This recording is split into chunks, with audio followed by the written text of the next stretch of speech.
আজকের ভিডিওতে আমি দেখাবো অতি সহজে কিভাবে অ্যাডোব ফটোশপে জরুরিভাবে কাজ করা যায়।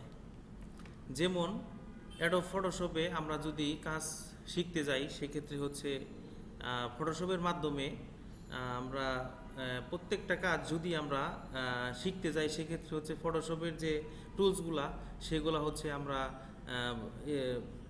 করতে পারি না বা বুঝতে পারি না। এখন হচ্ছে আমরা সরাসরি চলে আসলাম হচ্ছে আপনার ফটোশপে, অ্যাডোব ফটোশপে। এখন দেখেন, আমি যদি এখন বলি এই ফটোশপের যে টুলসগুলা, যেমন এক একটা টুলসের নাম আছে, এই টুলসের নাম আছে, এই টুলসের নাম আছে, এই টুলসের নাম আছে, এই টুলসের নাম আছে। এখন এখন যদি এইগুলো এক একটা করে আমরা শিখি সেক্ষেত্রে কি হবে, এই টুলসগুলো হচ্ছে শিখলে আমরা প্রত্যেকটা যখন কাজ করতে যাব তখন প্রত্যেকটা কাজের পরে আমরা ঠেকে যাব, মানে কাজ করতে পারবো না। এখন কাজ যদি আমরা না করতে পারি সেক্ষেত্রে কি করতে হবে আমাদের?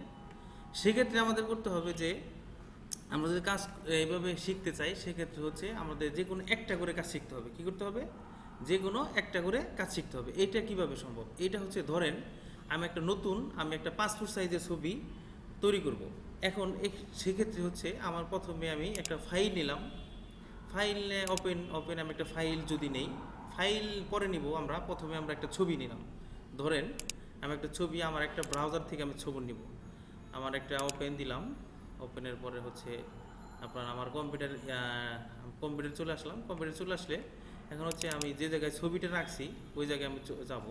যে জায়গায় আমি ছবিটা রেখেছি সেটা হচ্ছে আমি যে জায়গায় রেখেছি এই জায়গায় চলে আসব। এখন ছবি ধরেন আপনি নিলেন একটা ছবি, নেওয়ার পরে আপনি ছবি নিলাম ডকুমেন্টে, আমি যে জায়গায় রাখছি ওই জায়গা থেকে আমি একটা ছবি নিলাম। ধরেন ছবি নেওয়ার পরে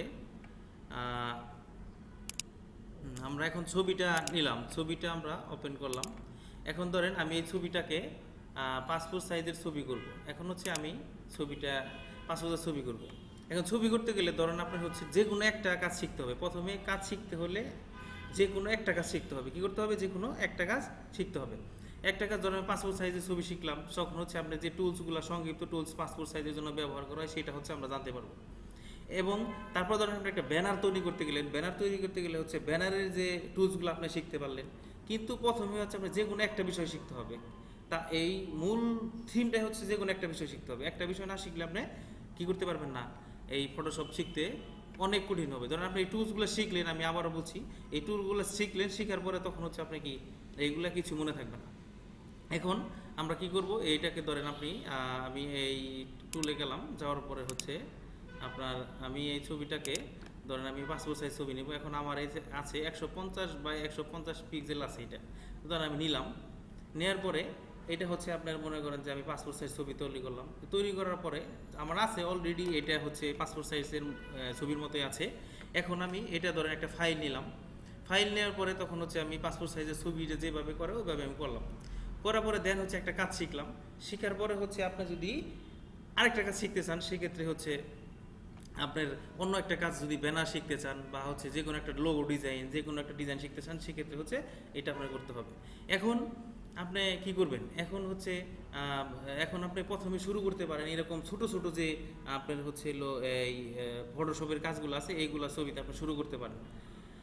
ঠিক আছে, এতটুকুই। আপনার যদি ভিডিওটি ভালো লাগে তাহলে একটা লাইক কমেন্ট তো পেতেই পারি।